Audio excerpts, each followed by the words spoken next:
I'll never forget the way my son smiled when he betrayed me. It wasn't a nervous smile, not a flicker of apology or a hint of regret. It was a smug, self-satisfied grin that stretched across his handsome face as he raised his champagne flute, the crystal catching the light in the ridiculously expensive oceanfront restaurant. He held it high, a conqueror holding a trophy, and looked directly at me across the rehearsal dinner table. His fiancée's family, people who were virtual strangers to me, despite the impending marriage, all turned their expectant faces in my direction. I felt like an actress on a stage thrust into a play where I didn't know my lines. To Mom, Ralph announced, his voice booming with a false sincerity that turned my blood to ice. Thanks for the wedding gift, he continued, the grin never leaving his face. We couldn't have done it without you. A ripple of confused murmurs and polite obligatory applause spread through the 30 or so guests. I kept my own expression perfectly neutral, a mask of serene motherhood I had perfected over decades. Years spent in tense boardroom negotiations, staring down men who thought they could intimidate me, were serving me well in this moment as I tried to decipher his hidden meaning. What on earth was he talking about? What wedding gift? My mind raced, trying to make sense of his words. I had, of course, offered to help. I'd offered a contribution of $10,000 toward their celebration, a sum I considered generous by any normal standard, though I knew it was a drop in the bucket for the kind of affair Ralph and his fiancée Alexis envisioned. Their tastes, it was clear, ran to champagne and caviar, while my own were far more grounded. Alexis, bless her heart, giggled on cue, a tinkling sound that grated on my nerves. Her enormous diamond engagement ring caught the candlelight as she clutched my son's arm, looking up at him with doe-eyed adoration. We should tell her, she stage whispered, a conspiratorial tone, loud enough for everyone at the table, and likely the next one over to hear clearly. Tell me what, I asked, forcing my lips into a smile that felt brittle, like it might shatter at any moment. A cold, slithering unease began to crawl up my spine, a primal maternal instinct screaming that something was terribly, terribly wrong. Ralph, ever the showman, clinked his knife against his glass again, silencing the room and commanding the attention of all our guests. As you all know, he began, his chest puffed out with pride. Alexis and I have been planning the wedding of our dreams. The Rosewood Resort, a gourmet menu, top shelf everything, because my beautiful bride deserves nothing less. He paused, waiting for the appreciative murmurs, and the room obliged. I felt a familiar pang, a mix of pride and exasperation. It was the story of his life, believing he and those he loved deserved the best, and that it was my job to provide it. But quality, as we all know, comes with a price tag. He continued, his tone dramatic. In this case, about $100,000. The room hummed with impressed whispers, the number hanging in the air like a testament to his success, or rather my success. I nearly choked on my water. $100,000. The last I'd heard, the estimates were hovering around 60, which had already seemed extravagant to the point of absurdity. When had it ballooned to this, and why was I only hearing about it now in a public performance designed to, humiliate me, box me in? So Ralph continued, his eyes twinkling with mischief. We had to get creative with the financing. He let that hang in the air for a moment, building the suspense. That's when I remembered Mom's little beach cottage in the Hamptons. You know, the one she visits maybe twice a year. My heart didn't just stop. It felt like it was ripped from my chest. The beach house. My sanctuary. The one place on this earth that was truly mine. The place I had purchased with my own money after my divorce. My personal reward for surviving 20 long years in a loveless, suffocating marriage to Ralph's father. It was the only real extravagance I had ever allowed myself, a quiet monument to my own hard-won freedom. The polite smile evaporated from my face, replaced by a cold dread. "Ralph," I said, and my voice was sharp, cutting through the celebratory atmosphere. "What are you saying?" Alexis, seeing her moment, jumped in with a gleeful, almost manic energy. "We sold it," she chirped, as if announcing they'd found a great bargain on party favors. "Last month, the market's hot right now, you know.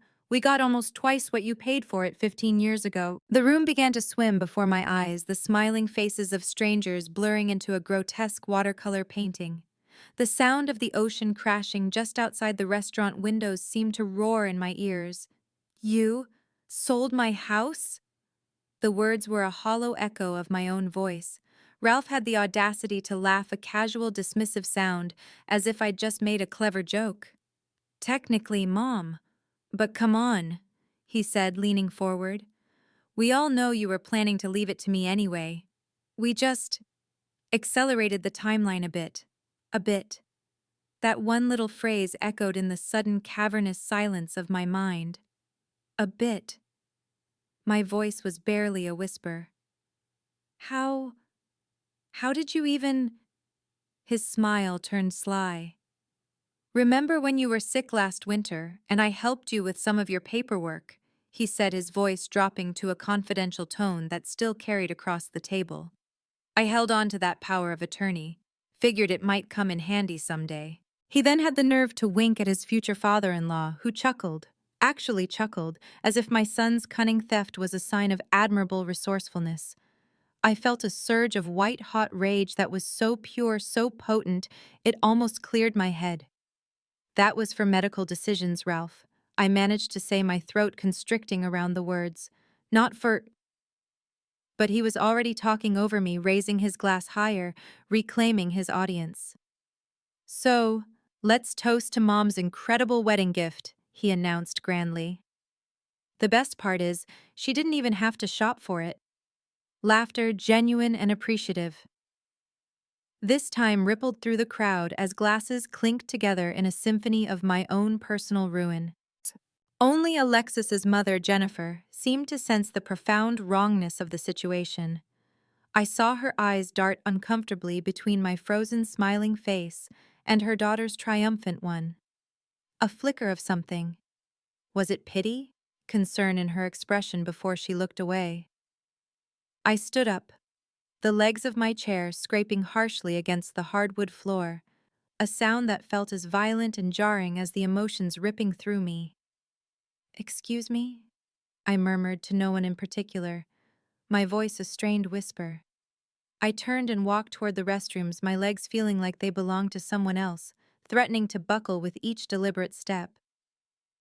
The happy chatter of the dinner party faded behind me, becoming a dull, meaningless roar like the sea I could no longer hear. I felt 100 pairs of eyes on my back, but I didn't dare look around. I just focused on putting one foot in front of the other, a simple mechanical act that took every ounce of my concentration. Once inside the cool marble sanctuary of the ladies' room, I stumbled to the counter and gripped its edge, my knuckles turning white. I stared at my reflection in the ornate mirror, but the face looking back felt like a stranger's. Judith Campbell, 58 years old, CEO of Campbell Enterprises. A woman who had built an empire from the ashes of a failed marriage. A woman who commanded respect in boardrooms filled with sharks. And here I was, reduced to a trembling, ghost-like figure, by her own child, her own flesh and blood. The beach house. My beach house. The words echoed in my mind, a frantic, desperate mantra. It was more than just sand and wood and glass. It was the place I went to breathe when the city felt like it was suffocating me. It was where I watched the storms roll in over the Atlantic, feeling a kinship with the wild, untamable power of the ocean. It was where I had healed piece by painful piece after my divorce. Sold. Without my knowledge. Without my consent. Sold to fund an obscenely expensive wedding for a son who so clearly saw me as nothing more than an ATM with maternal instincts. I turned on the cold tap and splashed water on my face, the shock of it a welcome jolt. I did it again and again, letting the icy water wash over my skin, trying to numb the searing pain in my chest. And as the initial shock began to recede, it didn't leave a void.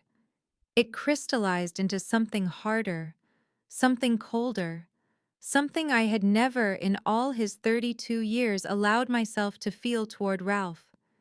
It was a cold, calculating anger, a CEO's anger, The kind of fury that doesn't scream and break things, but that quietly, methodically dismantles an opponent's entire world.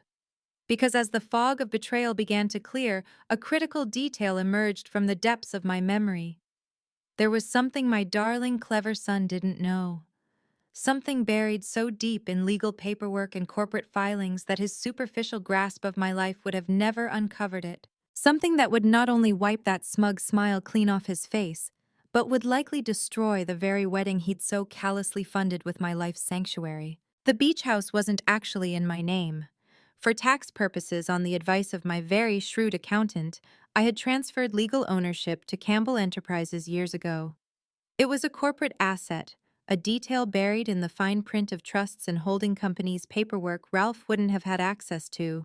Even with that fraudulent, long-expired power of attorney he'd been so proud of holding on to. Legally, he hadn't sold his mother's personal property. He had fraudulently sold a corporate asset belonging to a limited liability company. My company.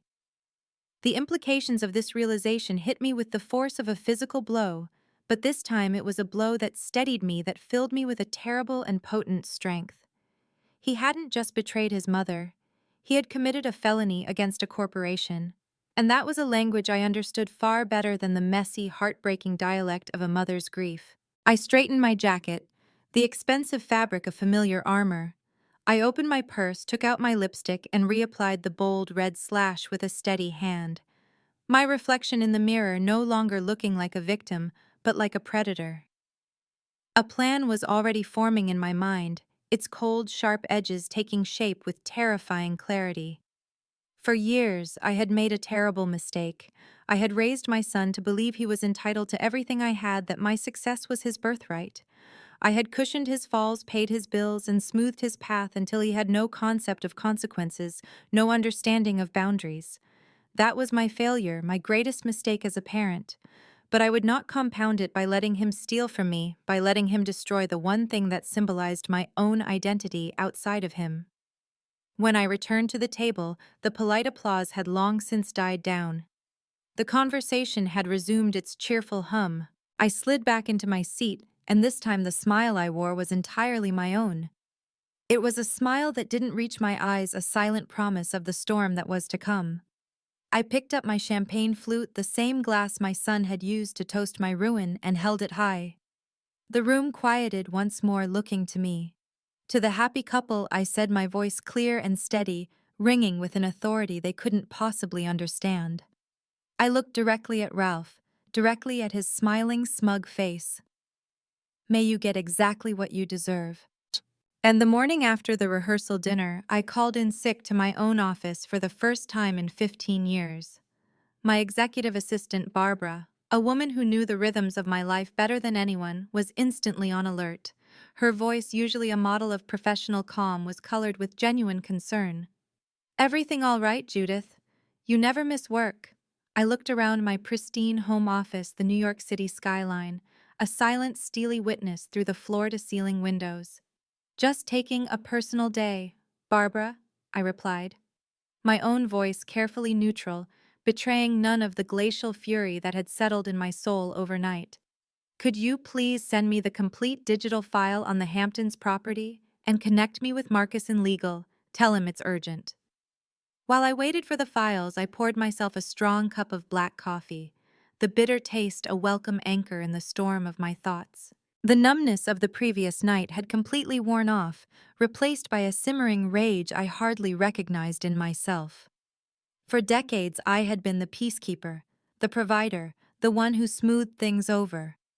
I smoothed things over when Ralph's father was being unreasonable during our marriage, and I smoothed them over again during the divorce.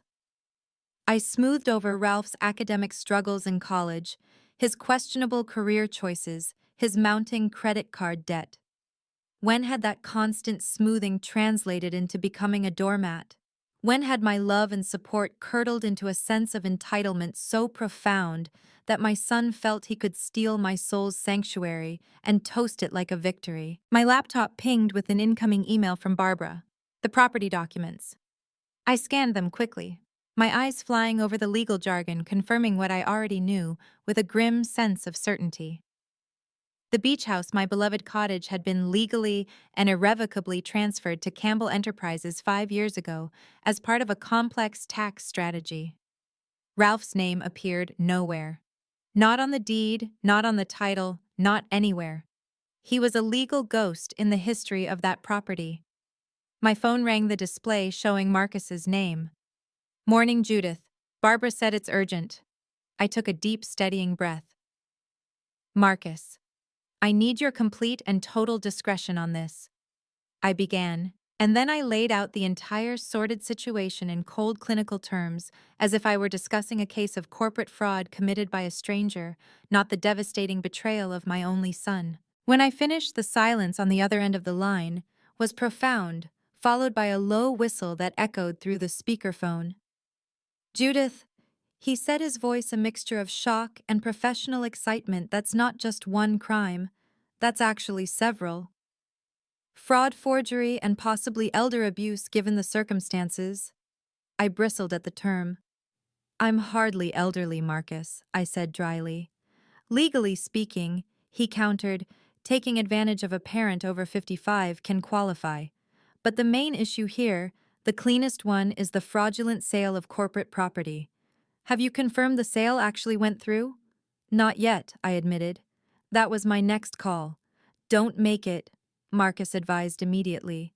"Let me handle this from the legal side. If your son used a falsified or expired power of attorney to sell property belonging to Campbell Enterprises, we need to move quickly and decisively to void the transaction and notify the buyer. This needs to be a coordinated legal assault." There was a pause. "And my son?" I asked, my voice catching for the first time a flicker of the wounded mother breaking through the CEO's armor. Marcus hesitated, the professional wall returning to his voice. "Judith, I have to be clear with you. What you're describing is serious criminal activity. If we move to protect the company's assets, which is my primary duty as corporate counsel, Ralph could face significant charges. We're talking felonies." I closed my eyes, a single horrifying image flashing through my mind. Ralph, my beautiful, foolish boy, in handcuffs. Despite everything, every ounce of rage and betrayal, my maternal instinct roared to life, a wounded lioness urging me to protect him, to find another way to smooth this over one last time. Then I remembered. I remembered his smug smile across that dinner table, the casual, almost bored way he had announced the theft of my sanctuary, the gleeful, complicit sparkle in Alexis's eyes. This wasn't a mistake. It was an execution. "Do what's necessary to protect the company," I said, finally, my voice as hard as the marble countertop in that restaurant bathroom. "I'll handle the personal side." After hanging up, I sat motionless, staring at the ostentatious wedding invitation propped on my desk. Ivory cardstock with gold embossing announcing the union of Ralph Campbell and Alexis Thornton. 3 days from now, $100,000 of stolen money. My phone buzzed with a text from Ralph. "Found you the perfect mother of the groom dress at Nordstrom. Sending it over with an alterations lady this afternoon. Don't worry about the cost." I stared at the message, a hysterical laugh bubbling in my chest. Don't worry about the cost, as if I hadn't been subsidizing his entire adult life. College tuition at Yale, the down payment on his Manhattan apartment, the lease on his BMW, the endless credit card bills that somehow always ended up becoming my responsibility when he came up just a little short at the end of the month. I had done it all willingly, blindly, telling myself it was what mothers did, what mothers who could afford it should do. What a monumental fool I'd been. My phone rang again, an unfamiliar number with a Hamptons area code. "Mrs. Campbell, this is Richard Oakes from Eastern Shore Realty. I'm calling about the closing on your beach property. There seems to be a discrepancy with some of the paperwork, and we need to—" I cut him off, my voice sharp and cold. "Mr. Oakes, I am aware of the situation, and you should be aware that the sale was fraudulent. My son had no legal authority to sell that property, as it belongs to my company, not to me personally. You will be hearing from our corporate counsel shortly." A stunned silence stretched across the line. I see," He finally stammered. "This is highly irregular, Mrs. Campbell. The buyers have already wired the funds and are expecting to take possession next week." "That is unfortunate for them," I said, feeling no sympathy whatsoever. "But the sale is invalid. The property was never my son's to sell." With all due respect, he started a defensive edge to his voice. "Your son provided a power of attorney." I cut in again, my patience gone. A power of attorney for medical decisions, which I suspect was expired, used to sell a property that wasn't even in my personal portfolio. "Mr. Oakes, would you like to be named as a co-defendant in the fraud case? Because I am more than happy to add you, if it turns out you facilitated this transaction without performing the proper due diligence." The silence this time was longer, heavier. I'll I'll await contact from your attorneys," he said, his voice now small and frightened. After hanging up, I pulled out a fresh legal pad and began making a list, my pen flying across the page. Bank accounts to freeze, credit cards to cancel, trust disbursements to halt. If Ralph wanted financial independence so badly, I would grant it to him, completely and irrevocably. The fuse was lit. My phone buzzed again, another text from my son lighting up the screen. I almost ignored it, but a morbid curiosity compelled me to look. "BTW, can you make the final payment to the Rosewood tomorrow, 50K due before the rehearsal?" I stared at the message, the words blurring. The sheer unmitigated audacity of it was breathtaking. It was a punch to the gut, so stunning in its arrogance that it knocked the last bit of sentimental motherly grief out of me. Not only had he stolen from me, sold my sanctuary out from under me and announced it as a triumphant gift, but he now expected me to continue funding his extravagance with a casual offhand text message. It was in that moment that the last vestiges of the enabling mother died and the CEO took full undisputed control. Instead of responding to him, I opened my laptop and began to type. I pulled up the elaborate wedding spreadsheet Ralph had so proudly shared with me months ago, back when he'd first started keeping me in the loop on his plans, a loop that was clearly just a way to ensure the bills got paid. I methodically opened a new email for the wedding planner, the venue coordinator at the Rosewood, the caterer, the florist, the band, and every other vendor listed. My fingers flew across the keyboard, the words cold, precise, and unambiguous. "To whom it may concern, I am writing to inform you that, contrary to what you may have been told, I will not be financially responsible for any outstanding or future expenses related to the Campbell-Thornton wedding scheduled for this Saturday. All inquiries regarding payment should be directed to Mr. Ralph Campbell." I hit send on the last email, a strange, profound sense of peace washing over me. It felt like lancing a wound that had been festering for years. For the first time since my divorce, for the first time in Ralph's adult life, I was putting myself first. I was protecting what was mine instead of sacrificing it on the altar of maternal obligation. Just then my doorbell rang. I glanced at my watch, assuming it was the alterations person Ralph had mentioned arriving with the mother of the groom dress I had never asked for and now had absolutely no intention of ever wearing. I took a deep breath, preparing to send them away politely. But when I opened the door, I found myself face to face with Alexis. Her perfectly highlighted hair was swept into a casual but artful updo, and a pair of designer sunglasses were perched on her head like a tiara. "Judith," she greeted me, leaning in for 2 air kisses that I deftly avoided by stepping back. "I thought I'd come check on you.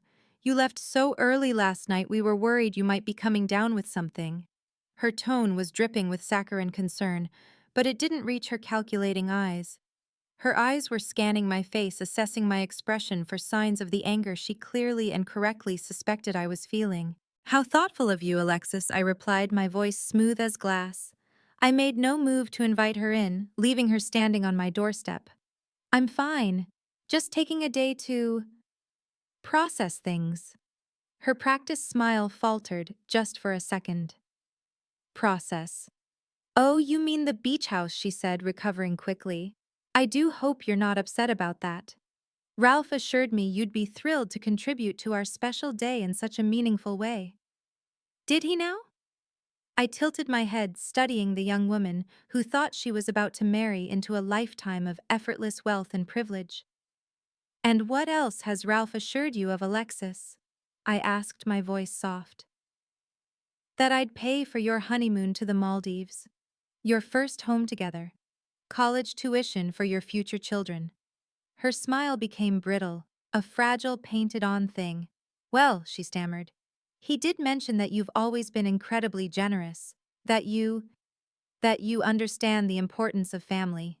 "Oh, I do understand the importance of family," I agreed, letting a hint of steel enter my voice. "I'm just not entirely sure that you and Ralph do." Her eyes narrowed. "What's that supposed to mean?" "It means," I said, my voice dropping to a conspiratorial whisper that mimicked her own from the night before, "that you should check your mail, Alexis. Both of you. I sent something very special this morning." "Our wedding gift?" she asked, a flicker of genuine greedy brightness returning to her voice. I smiled, a true cold smile this time, thinking of the certified letters containing foreclosure notices, fraud allegations, and copies of the police report that would be arriving at their apartment shortly. "In a manner of speaking," I said. "Now, if you'll excuse me, I have some very important business to attend to." As I closed the door on her utterly confused face, I felt something I hadn't experienced in years. The clean, satisfying thrill of standing up for myself regardless of the consequences. The wedding was 3 days away, and I had just lit the fuse on a bomb that was going to blow it all sky high. 6 months later, I stood on the deck of my new beach house, watching the waves crash against the shore as the morning sunlight danced across the water. Unlike my first property further down the coast, which was nestled gently in the dunes, this one was perched on a rocky outcropping, offering dramatic sweeping views and a sense of solitary grandeur that suited my new perspective on life. "It's breathtaking," Judith Jennifer remarked, joining me with 2 steaming mugs of coffee.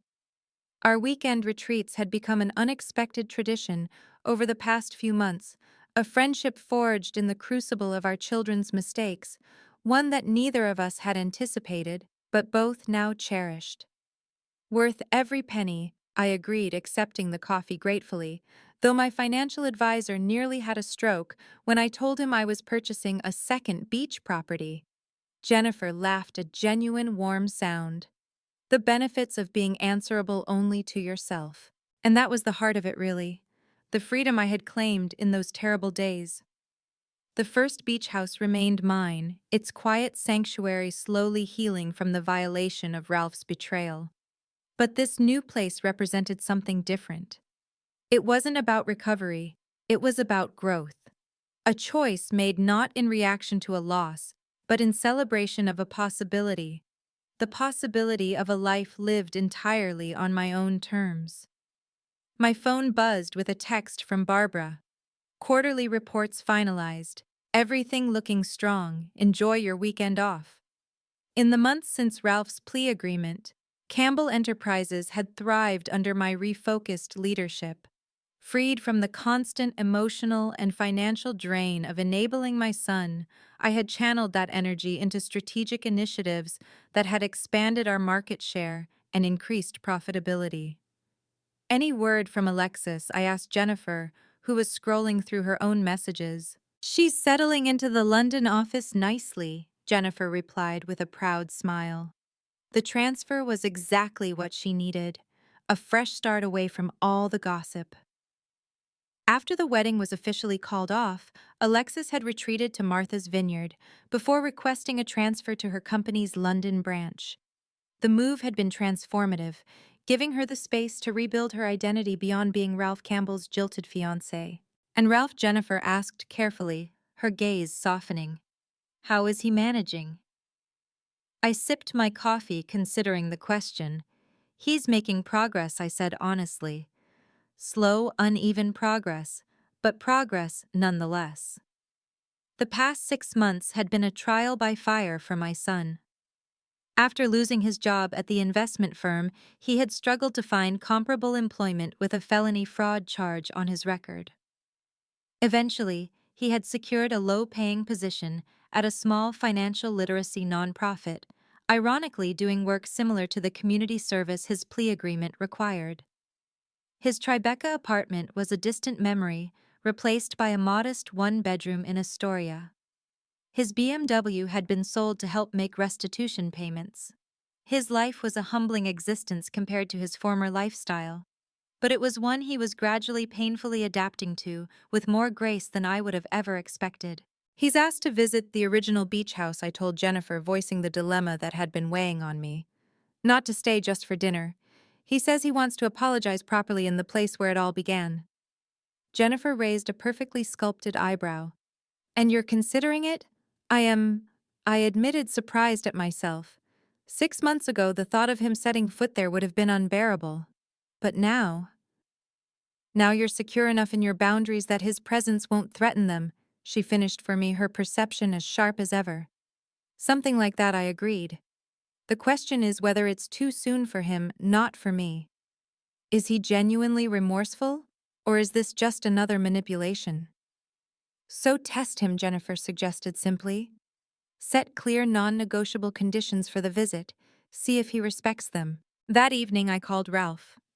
About your request to visit the beach house, I began, my voice even. I'm willing with conditions. Name them, he said immediately, without a hint of his old entitlement. First, it's a day visit only. Arrive at noon, leave before sunset. Second, you come alone. Third, you respect my space.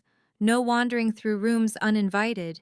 No presuming a familiarity you haven't earned back. I waited for the pushback, the negotiation that the old Ralph would have launched into automatically. Instead, there was only a brief pause. Those are fair terms, he said, his voice quiet. I accept them. The following Saturday, at precisely noon, Ralph's used Honda Civic pulled into the driveway of my original beach house. He emerged looking both familiar and utterly changed. The designer clothes were gone, replaced by simple khakis and a button-down shirt.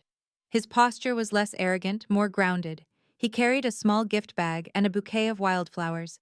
As we ate a simple lunch on the deck, the conversation was careful, but not stilted. After we finished, he handed me the gift bag. It's not much, he said, a faint flush on his cheeks. It's honest. Inside, I found a small, hand-carved wooden music box. When I opened it, a familiar tinkling melody played the same lullaby I had sung to him as a child. I made it, he explained quietly. In a woodworking class I'm taking, trying to develop actual skills instead of just spending money. The simple gift representing his time and effort touched me more deeply than any expensive trinket he had ever given me. As the sun began to set, he glanced at his watch. I should go, he said, honoring the boundary I had set without needing a reminder. On the porch steps, he paused. I heard you bought another beach house, he said. I'm glad.